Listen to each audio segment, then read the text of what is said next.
Glórias a Deus. Mais uma vez, a paz seja convosco. Amém. Estamos nesse segundo período, tratando sobre o tema santidade, sem a qual ninguém verá o Senhor. Tem pessoas que acreditam em sacrifícios, tem pessoas que acreditam que uma frequência num lugar ou a observação de religião vai te dar a capacidade ou a autoridade para você estar perante Deus, mas na verdade somente os santos estarão na presença do Senhor. E dentro desse tema de santidade, nós estamos tratando sobre o preço. Quando nós vamos fazer qualquer tipo de coisa, nós vemos o preço antes. Uma viagem, um bem. André trabalha com comércio de flores. Quando ele vai fazer a compra, a primeira coisa que ele faz é: está valendo a pena o preço? Será que se eu comprar um valor X eu vou conseguir vender antes que ela estrague? A nossa vida é uma vida medida pelo preço. Mas quando as pessoas elas se referem à salvação, apesar da salvação ser uma coisa gratuita, não tem como você pagar a salvação. E eu comentava antes do culto, da escola dominical começar, que tem uma igreja que diz o seguinte: ela faz uma análise linear errada e fala assim: olha, você tem que dar o dízimo, porque se você não der o dízimo, você vai para o inferno. Pastor, mas como que é isso? Não é pela graça? E a igreja é a igreja que se parece com esse nome. E aí ele fala: não, é porque é o seguinte, lá em Malaquias 3,10 diz que quando você não entrega o dízimo, ou devolve o dízimo, você está roubando a Deus. E como Apocalipse diz que nenhum ladrão entrará no reino dos céus, pronto, ou você dá o dízimo ou você vai para o inferno. Ou seja, a salvação de Deus, ela passa pela sua bolsa, pela sua carteira. E aí é uma coisa totalmente antibíblica, em que nós podemos cooperar para a nossa salvação, além do sacrifício que foi na cruz do Calvário. Apesar do dízimo fazer parte das ordenanças do Senhor. E as pessoas elas entram na igreja, não querem saber o preço, elas querem saber o que vem em troca para mim. Campanhas e campanhas são feitas nesta ótica. Campanha da proteção do corpo contra acidentes. Campanha da saúde. Trago o marido, a mulher em 3 dias, parece coisa de poste, de macumba. Mas as igrejas, elas oferecem coisas que as pessoas querem. E aí campanhas de marketing são feitas. Se você acha que essas campanhas que são feitas, elas são feitas do nada, você está enganado. Você começa a observar o ser humano que ele precisa. E aí a pessoa ela vai exclusivamente para receber o que ela precisa. E não pelo que ela necessita. E aí as pessoas elas começam a congregar numa igreja. E quando não recebem o que precisam, vão embora. Porque elas não sabem que para você ser cristão, você precisa pagar um preço, não no sentido de conhecer essa graça, mas de coisas que você precisa abrir mão, porque a própria palavra está dizendo. Não é o pastor XYZ, é a palavra que está dizendo. E o brasileiro, em especial, não gosta de ler. Já vi algumas vezes em fim de ano em que, em especial, os famosos falam assim: esse ano eu vou melhorar a minha leitura. Acho que foi no passado que teve isso. 2016, 17. Olha, eu lia 3 livros por ano. Esse ano eu quero aumentar minha meta para 6. Quando você olha o nível de leitura dos povos, por exemplo, da Europa, você vê que as pessoas leem muito. Quando você vê o povo da América do Norte, em especial nos Estados Unidos, o pessoal lê muito. Lá, livros caros, existem livros caros. Você pega um livro, por exemplo, Don Quixote, e aí tem um livro com uma capa dura, com letras douradas, que custa, sei lá, $50. Mas também tem um livro com o mesmo texto, um livrozinho pocket, é um livrozinho pequenininho assim, que está o mesmo texto, que custa $1. E as pessoas leem. E esse preço cai porque as pessoas leem. Mas como que as pessoas podem saber de preço se elas não leem a palavra? Se não frequentam uma escola dominical? Se não se dedicam ao estudo da palavra durante a semana? Em que para ela o culto ao Senhor se resume ao domingo. Domingo, ela tira a Bíblia do armário, passa um paninho, tira a aranha e vai para a igreja. Domingo à noite, fecha a Bíblia, guarda no armário junto com os outros livros e só vai abrir no outro domingo. As pessoas elas estão brincando consigo mesmas, porque elas não sabem o preço. Há um preço, e esse preço você tem que descobrir para que você saiba se vale a pena. Vale a pena seguir a Cristo? Vale a pena você ser um cristão verdadeiro? Porque ser cristão, no âmbito nosso de Brasil, você vai encontrar 60%, 70% de cristãos nominais. Mas são cristãos verdadeiros? Cristãos que, apesar dos erros e falhas, eles querem ser corretos, buscam o erro. Eu aconselho pessoas que cometem pecados abomináveis, mas você olha no olho do olho da pessoa, e a pessoa ela quer mudar, não consegue, mas ela quer mudar, está lutando.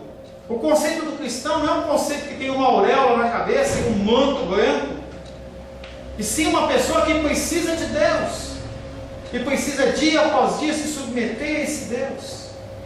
Há um custo para ser um cristão verdadeiro. Há um custo, e não é barato. Não é barato. As pessoas vão olhar para você como se você fosse uma pessoa diferente. E uma das dificuldades do ser humano é rejeição. Nós sofremos de rejeição. Quando as pessoas não nos dão o respaldo ou o retorno que nós queremos, nós nos sentimos rejeitados. Eu fico triste quando eu preparo a palavra e tem 1, 2, não deveria, é pecado, mas é o meu coração, e você também tem as suas dificuldades. Será que vale a pena você viver isso? E eu falava com o pastor essa semana, não tem saída. Você entra num caminho em que você não tem mais como voltar atrás, em que apesar de você sentir as pontadas dos ataques, das dores, da rejeição, você não consegue voltar mais. Não dá mais. Simplesmente é um caminho de mão única, em que não tem retorno. Quando você está indo na estrada, às vezes você erra o caminho na estrada, você fica procurando um retorno, porque não dá para você passar pelo canteiro, o canteiro tem um buracão. Mas você passa alguns quilômetros, você encontra um retorno. No caminho cristão é complicado. Entenda que eu estou falando de você abandonar a fé e não cometer pecados, porque eu cometo eles todos os dias e você também. E às vezes o nosso coração se esfria, mas você não abandona o Senhor. Mas há pessoas que abandonam, ou nunca conheceram. Como Deus vai tratar com essa pessoa? É com Deus. Não tem como nós tratarmos de exceção, porque exceção que define é o Senhor. Mas a regra está clara, é aqui. Será que Deus pode? Claro, Ele pode fazer o que Ele quiser. Conversava com a Benícia no final do ano a respeito disso. Ele pode fazer o que Ele quiser, mas em regra, se o cara ele se desvia, ele não conhece. Deus ele pode mudar, pode converter, pode fazer o que Ele quiser, porque Ele é Deus, mas a gente tem que tratar pela regra. Nós estamos acostumados como seres humanos a querer agir pela exceção, e não é assim. Estava falando com a titia no intervalo, ela falava assim, Deus podia agir sobrenatural e curar a minha bacia aqui que dói. Creio no Deus que pode fazer isso, mas se Ele vai fazer ou não, eu não sei. E eu não tenho como dizer para ela assim, olha, continua orando que Deus vai fazer, eu não posso fazer isso. A regra é, nosso corpo cada vez defia mais. Deus ele pode fazer o sobrenatural? Pode. E tudo isso são preços que as pessoas têm que pesar antes de falar, eu quero seguir a Cristo. Ou no caminhar, eu tenho que continuar seguindo por isso. Você não pode andar cego, não pode andar assim como se fosse um passeio, em que você faz o que quer, não, tem que ser coisas bem definidas. E nós começamos a falar de coisas, preços que a pessoa precisa abrir mão. No último culto nós falamos que o homem precisa abrir da justiça própria, abrir mão da justiça própria, é uma das coisas mais difíceis. Porque nós queremos ser justos por nós mesmos. Você mede. Eu estou na igreja, eu tenho ministério, eu dou meu dízimo, eu tenho direito a. Quem disse isso? E aí você começa a ser juiz de si mesmo. Eu mereço, eu tenho direito. Você não tem direito a nada. A pessoa me fez isso. Fez. E aí? Pastor, você lida muito bem com isso. De nada, esse é um dos piores problemas que eu tenho. Justiça própria. Eu acho que eu mereço, ainda mais eu sendo pastor. Pastor, eu abri mão da minha família, do meu trabalho em São Paulo, da minha casa própria para viver aqui. Segundo o meu pai fala, para viver de esmola. Justiça própria. Deus, eu fiz tudo isso e eu passo por isso. Nós temos que abrir mão da justiça própria. E é difícil. Segunda coisa que nós temos que abrir mão é dos nossos pecados. Ah, pastor, isso é fácil. Fácil nada. Fácil aqui na igreja. Muito fácil. Você olha para mim, à noite eu vou estar com uma gravatinha, manguinha aqui, e parece que eu estou aqui, nem estou pisando no chão, estou levitando. Não é bem assim. Nós amamos os nossos pecados mais do que nós amamos a Deus. Que é isso, pastor? Nós amamos os nossos pecados mais do que nós amamos a Deus. É assim que o ser humano age. Quando você começa a tratar com uma pessoa que tem qualquer tipo de vício, seja drogas, seja sexo, seja qualquer coisa que seja, a pessoa fala, não, eu amo a minha família, ama nada. Como é que você ama a sua família e você faz isso com ela? A gente vê filmes, eu amo a minha esposa, mas eu trago. Como é isso? Como que é essa matemática de que eu tenho que ser satisfeito e eu amo o outro? Olha, eu vou até esse ponto. Nós temos que aprender a abrir mão dos nossos pecados. Também é difícil. Porque é gostoso a gente manter os nossos pecados. Eu fazer o que eu quero. Viagem, isso é uma coisa linda e maravilhosa. Você viaja, eu e a Rosângela viajamos agora. Ninguém sabe o que aconteceu. Se a gente for fazer um culto numa macumba, se a gente matou um bode preto, ninguém sabe. Alguém sabe. Eu não tirou foto, não tem selfie, não tem nada. E aí a gente volta e posa como um casal lindo e maravilhoso. Ninguém sabe se a gente brigou, se a gente discutiu, nada. É muito legal você ser cristão, manter os seus pecados. É legal? É nada. Você vive em eterno conflito, porque você sabe que você está errado, e você continua fazendo, e você continua magoando aquele que é o seu Senhor e Salvador. Nos cumpre manter uma guerra perpétua contra os nossos pecados. Não há esse sentido de que a pessoa ela é liberta e se ela não é mais tentada naquilo. Quando você é livre, você é liberto dos seus pecados, o pecado ele continua te assediando. Continua. Esperando apenas que você vacile para te oferecer o prato de lentilhas. Ezequiel capítulo 18, verso 31.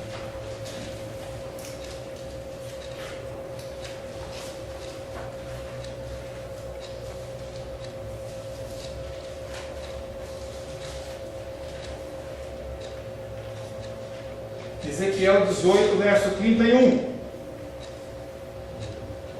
Lançai de vós todas as vossas transgressões, não uma, não duas, não 90%.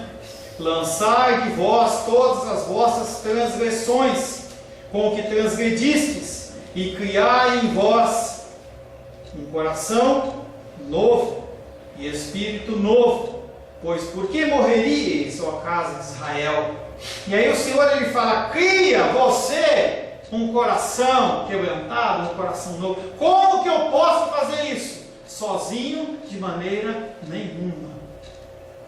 Mas com o teu caminhar na presença de Deus, você se esforçando também, você tem responsabilidade, você tem participação, o seu coração ele começa a ser transformado.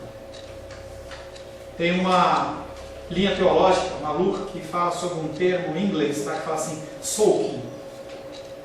Soaking. Dormindo na presença de Deus. E as pessoas entendem que é um culto, eu já participei disso, loucura, né? Entendeu? Em que a pessoa começa a tocar uma musiquinha, coloca uma meia luz, coloca um monte de colchão, e aí você deita e dorme. E aí Deus ele vai trabalhar no seu coração. Sou o quê? A técnica de você empurrar o cara e cair. Não tenho nada contra as pessoas caírem. Interessante que quando você olha na palavra de Deus, você não vê ninguém caindo para trás. Você não encontra. Será que a palavra de Deus mudou? Mas eles caem para frente. Porque reconhece o pecado perante um Deus santo. Você vê isso com Isaías, você vê isso com Ezequiel, você vê com os profetas, com homens de Deus, em que eles caem prostrados ao chão, falando: Deus, tem misericórdia de mim, sou pecador, vivo no meio de pessoas de lábios impuros. Tipo, entre aspas, não me consome, não me destrói. Mas a pessoa ela acha que se eu empurrar alguém e ela cair, ela fica deitada um pouquinho lá, já vivi isso muito. Ela levanta melhor. Pode levantar? Claro que pode. Exceção. A regra não. Porque a gente vê as pessoas levantarem e estarem da mesma maneira. Já caí, ó. Quantas vezes? Gostoso cair, né, tia? Cai.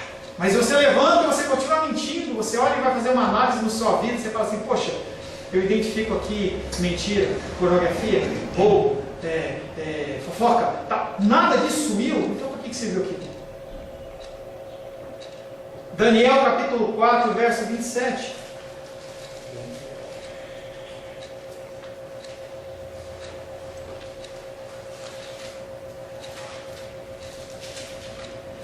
Sebastião, por favor.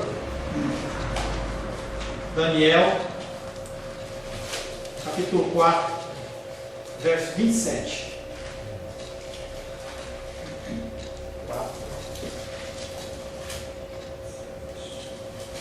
4:27 da palavra de Deus, através de Daniel, fala: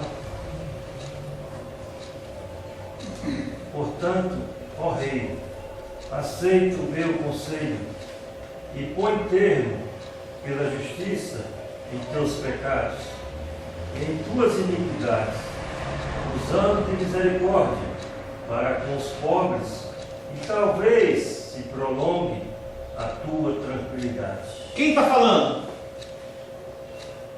Quem está falando nesse Daniel 4, 27? Em nome de quem? Claro. Portanto, ó rei, ele fala: aceita o meu conselho. Você acha que Daniel estava na presença do rei? O Espírito Santo permitiu que ele tivesse escrevendo um texto que profético que estava na nossa mão para a gente ler depois de milhares de anos, que era uma ideia de Daniel, era o que ele achava. Tá, então Daniel, ele é um intermediário da palavra do Senhor, e ele olha para o rei Nabucodonosor e diz o seguinte: aceita o meu conselho e põe termo. O que é pôr termo? Final. Põe fim, para, chega.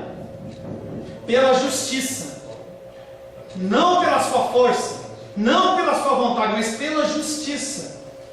No que ele vai pôr termo? Por fim, nos seus pecados e nas suas iniquidades. E ele olha para o rei e fala assim: ou você para, ou essa aparente tranquilidade que você vive vai acabar. Essa tranquilidade momentânea que nós temos quando nós compramos um carro, quando nós fizemos uma viagem, quando a gente compra uma roupa nova, quando a gente vai acabar. É isso que ele está falando aqui. Isaías 1,16.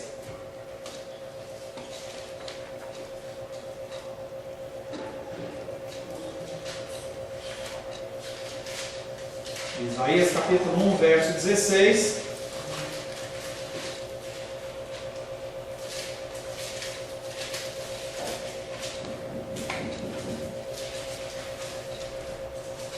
André?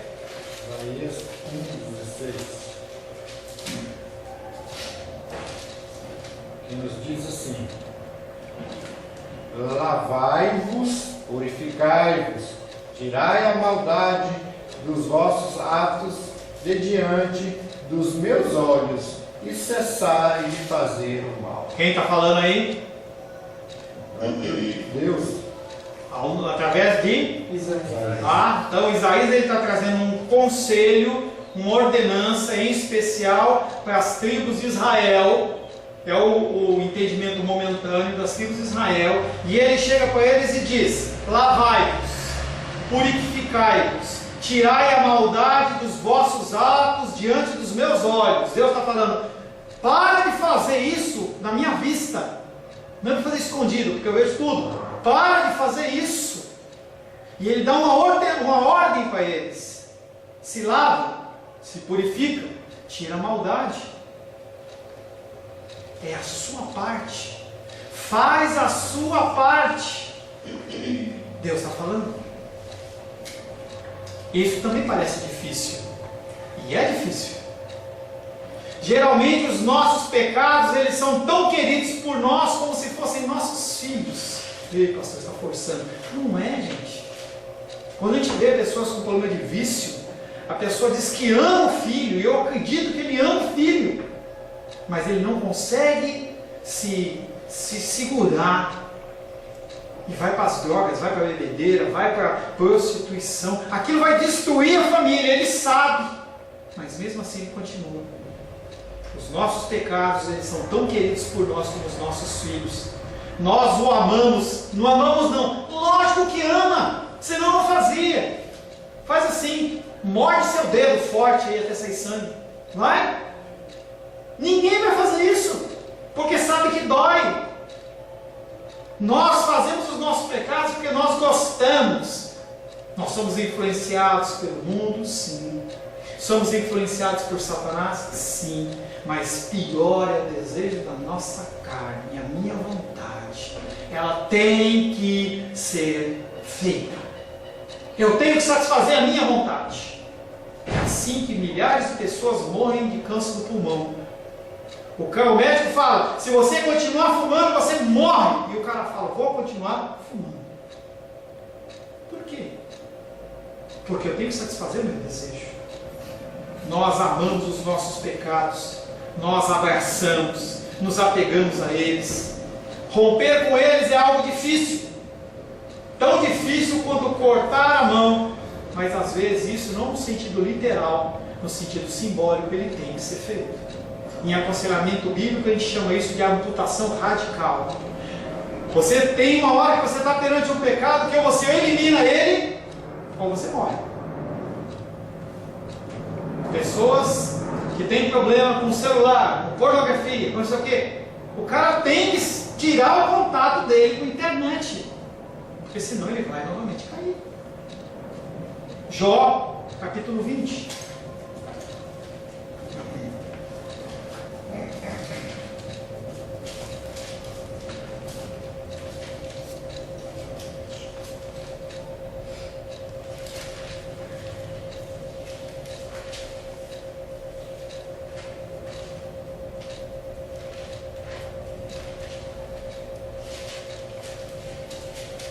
Jó, capítulo 20, versos 12.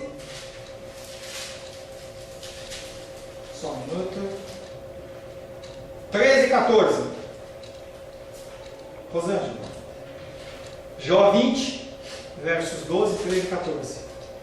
Ainda que o mal lhe seja doce na boca, e ele o esconda debaixo da língua, e o saboreie, e não o deixe antes, o retenha no seu paladar, contudo, a sua comida se transformará nas suas entranhas, fel de áspide será no seu interior. Jó ele vem falando do resultado de você ter essa manutenção do pecado. Aquilo que aparentemente parece doce, com o passar do tempo fica amargo. Consequências. Os pecados eles têm consequências. Ser crente é algo que custará ao homem abrir mão dos seus pecados. Terceiro, custará ao homem o seu amor ao lazer. Pessoas amam o lazer, e lazer é muito bom, mas não pode ser a tônica da nossa vida. Não pode ser a razão da nossa vida. O crente precisa fazer um esforço e dar-se ao trabalho de ser produtivo, se quiser ter uma carreira bem sucedida. Você que é um profissional, ou que for um profissional, você teve que se dedicar em algo para você chegar naquele ponto. E você abre mão de coisas. Às vezes eu vejo algumas pessoas que estão estudando para concurso, a pessoa não tem sábado, domingo, feriado, não tem nada, viaja o tempo inteiro estudando, porque tem que conquistar aquilo. Abre mão dos lazeres. E quando entra na vida espiritual, ela acha que a carreira cristã ela é diferente. Não estou dizendo para você que você não tem direito a lazer, senão eu seria um hipócrita. Como é que eu viajo 15 dias? Não estou dizendo isso. Estou dizendo para você que você tem que saber balancear o seu tempo. Você tem que saber balancear o seu tempo. E se você não impuser um cabresto forte sobre você mesmo, você não faz. Ano passado, eu peguei um plano de leitura para a Luísa da Bíblia. Ela leu, eu tinha que ficar em cima dela o tempo inteiro olhando lá. Já leu? Não, estou indo. E isso foi o ano inteiro. Sábado e domingo tinha folga. Esse ano eu peguei um outro plano de leitura. São 5 capítulos por dia. E aí é salpicado. São 2 de Gênesis, 1 de Salmos e 2 de Mateus. E aí depois vai ter a diversidade dos capítulos. E eu falei para ela assim: olha, nós vamos começar esse plano de leitura. Tudo bem? Tudo bem. Aí ela leu. Eu falei: você não leu muito rápido, não? Eu falei: eu li Gênesis 1. Eu falei: não, você leu o plano de leitura? Tudo isso? Eu falei: é, tudo isso. Leu no primeiro dia, leu no segundo dia, leu no terceiro dia, leu no quarto dia e está lendo. O que é melhor para ela?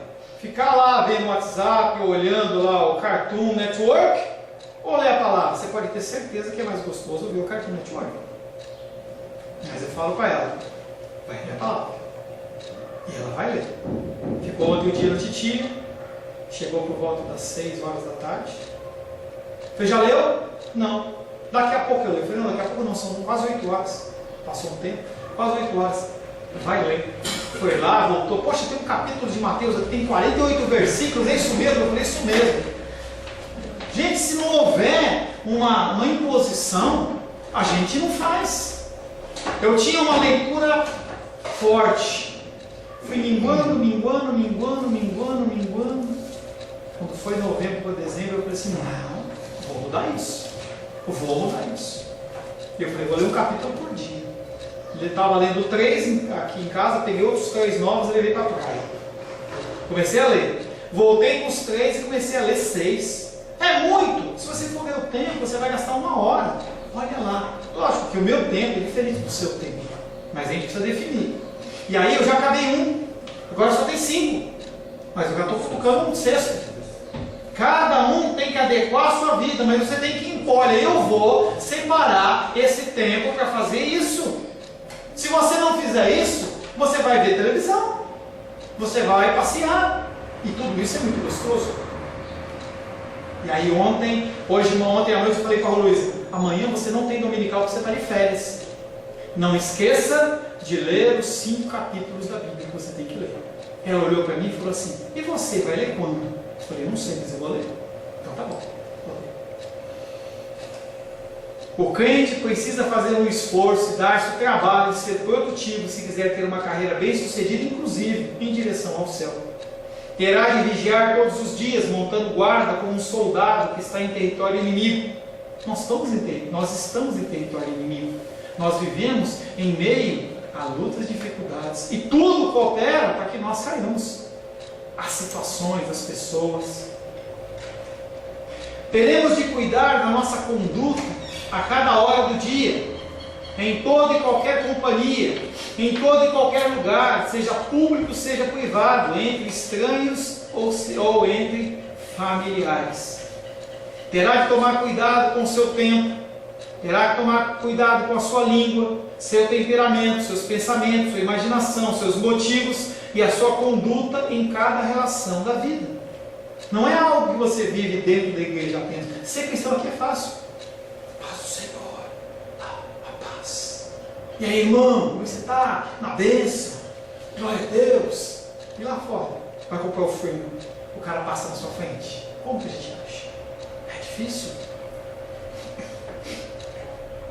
Queremos de nos mostrar diligente quanto às orações, leitura da Bíblia, quanto ao que fazer nos domingos. e no tocante a todos os meios da graça divina. Ao entender essas necessidades, talvez ele fique muito longe da perfeição. Talvez não, nós vamos ficar. Se você for uma pessoa que segue isso, você vai continuar muito longe da perfeição, que chama-se Jesus Cristo. Ele é o nosso padrão. Mas não poderá negligenciar a qualquer delas e continuar em segurança. Provérbios capítulo 13. Provérbios 13. Pastor, por que você não fala logo o versículo inteiro? Porque primeiro tem que achar, eu tenho que achar primeiro para você. Provérbios 13, 4.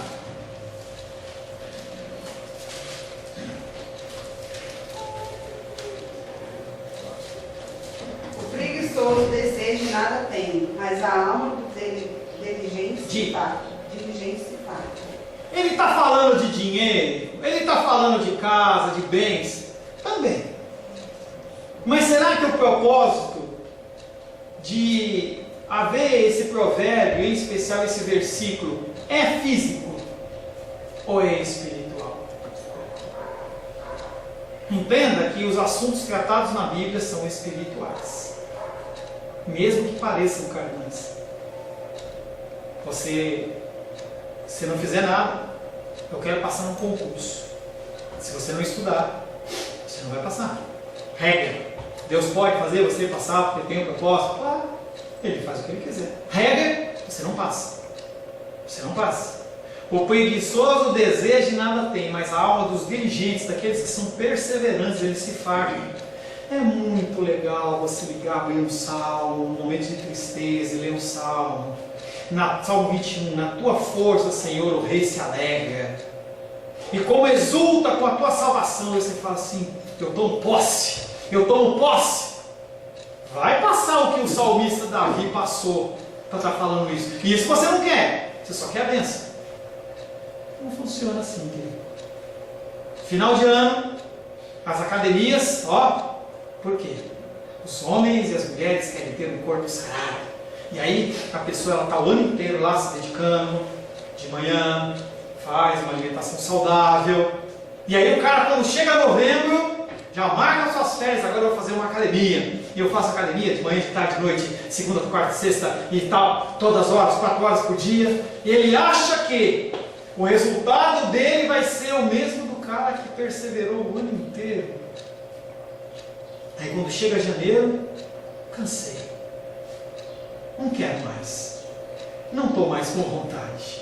Isso é a mesma coisa na área espiritual. A pessoa chega com aquele gás, eu quero, eu estou com vontade. Quantas pessoas eu começo a aconselhar e elas param. Eu quero, eu estou com vontade, eu estou com anseio por Deus. Um jovem me abordou no passado e falou assim, pastor, arde no meu coração retornar. Eu falei, é mesmo? É. Então vamos retornar. 2 meses parou. Não quero mais. Eu quero curtir a vida. Eu não quero isso não.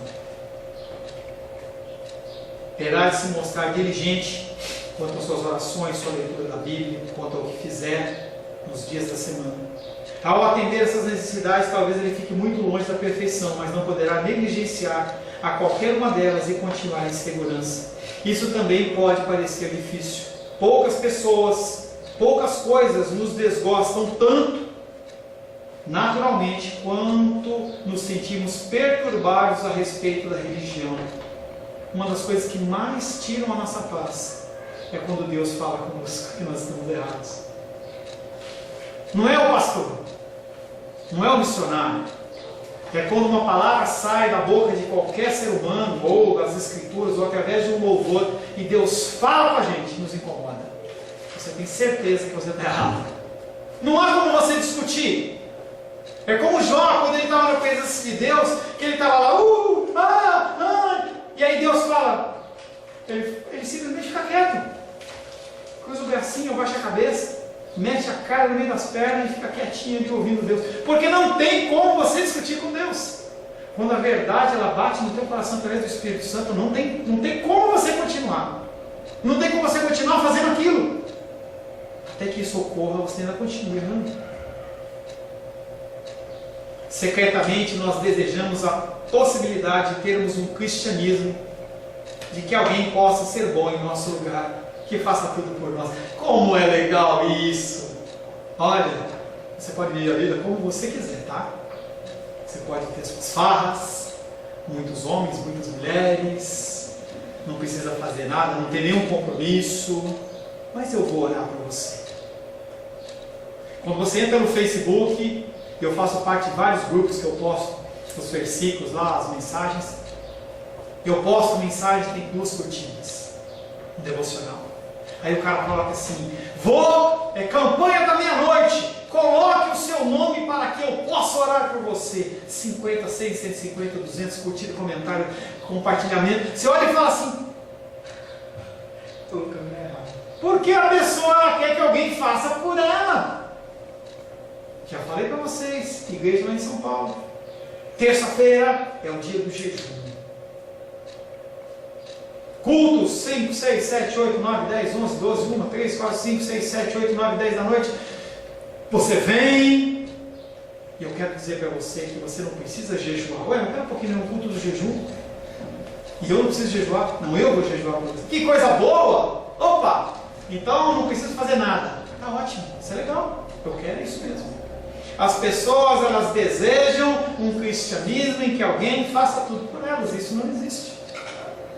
Qualquer coisa que requer esforço e trabalho é algo inteiramente contrário à inclinação e à natureza do meu coração e do seu coração. Pastor, eu quero que você ore por mim, eu oro por você, mas você tem que fazer a sua parte. Eu gostaria muito de eu poder orar por você e falar assim: olha, eu quero que você, esse problema seu saia, isso aconteça. E eu faço, mas eu não sei, Deus tem os propósitos dele. Quantas vezes eu orei pela titia? Quantas vezes eu orando pelo joelho do irmão Cláudio? Por algum motivo que está nas mãos do Senhor, isso não ocorre, não sei te dizer por quê. Talvez dependa de uma ação humana, não sei. Talvez você precise melhorar sua alimentação, você precise melhorar o seu círculo de amizade, você sair dessa influência, não sei, mas você precisa fazer. Ser crente custa a um homem o seu amor ao lazer. As coisas que você tem prazer e que você deseja, que você quer, mas que não podem fazer parte do seu menu, do seu cotidiano. Se você tem problema de pressão, você tem que abrir mão do consumo de sal. Se você tem problema de triglicéridos, ureia, essas coisas, eu fui na sexta-feira, glória a Deus, eu e Rosângela estamos perfeitos em saúde, está tudo certinho. Mas se você tem uma dificuldade, você tem que abrir mão do consumo de massas. Se você está acima do peso, não adianta você só orar a Deus, você tem que fechar sua boca, a menos que seja um problema de tireoide, alguma coisa assim, você tem que ir atrás.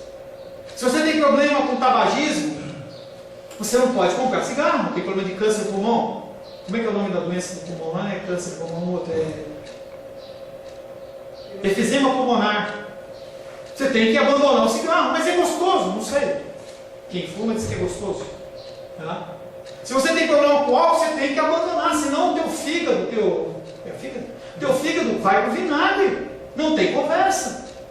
Para você ser um cristão, você tem que abandonar as coisas que não são cristãs. E não é um livro de regras que você tem que falar assim: item A checado, item B checado, item C checado. Não é isso. Você não está aqui para viver sobre regras. Você tem que entender, é um princípio. Você tem que começar a ler a Bíblia e Deus ele vai começar a falar com você.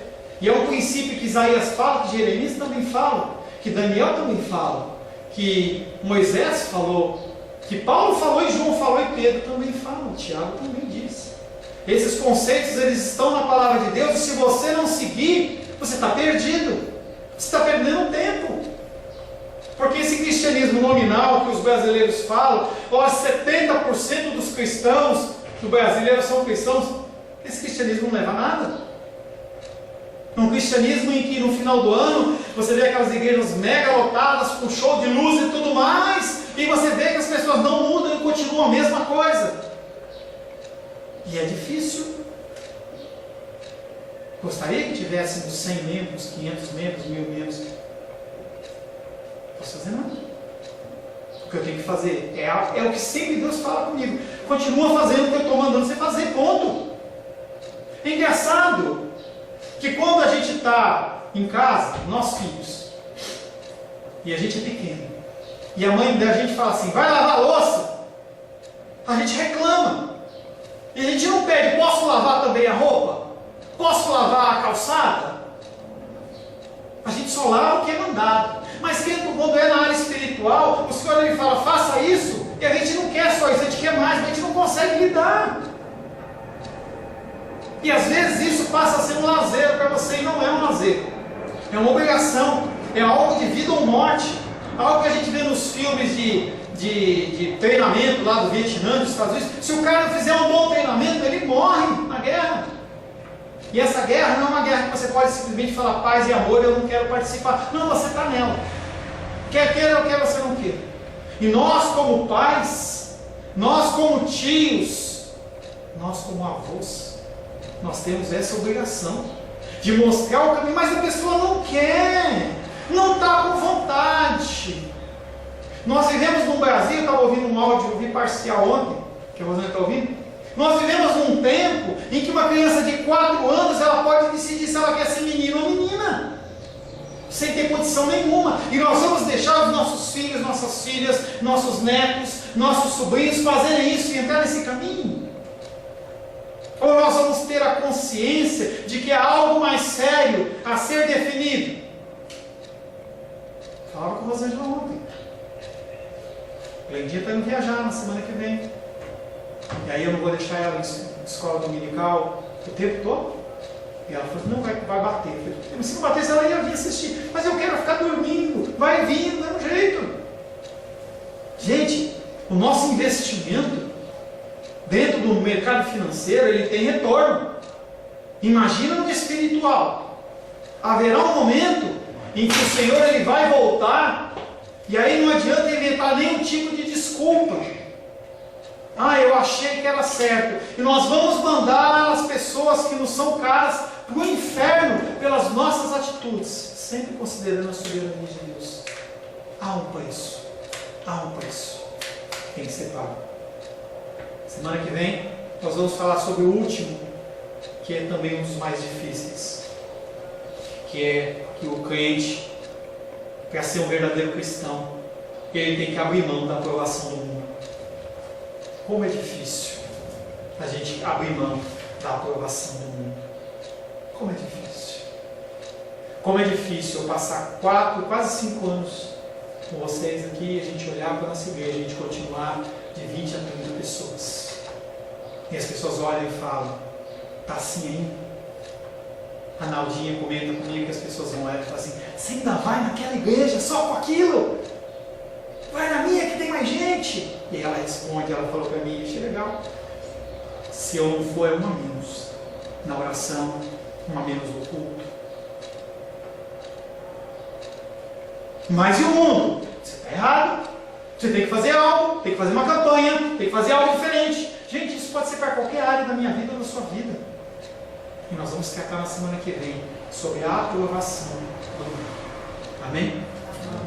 Amém. Senhor, em nome de Jesus, agradecemos a Ti, porque estamos analisando e estudando sobre um preço a ser pago.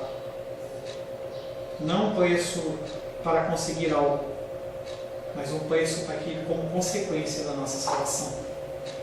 Nada que nós venhamos a fazer, Pai, nos tornará dignos de ser chamados Teus filhos. Mas nós sabemos, Pai, que há um preço a ser pago. Nós temos que nos dedicar mais à oração, ao estudo da palavra. Sim, se dedicar às coisas seculares. Nós não podemos simplesmente parar e não trabalhar, não cuidar das nossas casas, dos nossos familiares. Não, não é isso que o Senhor pede. Não é isso que o Senhor ordena. Mas nós temos que saber que sim, nós temos que dedicar um tempo ao Senhor. Nos ensina, Pai, a aprendermos a respeito deste preço. É o que te pedimos em nome de Jesus. Amém. Amém.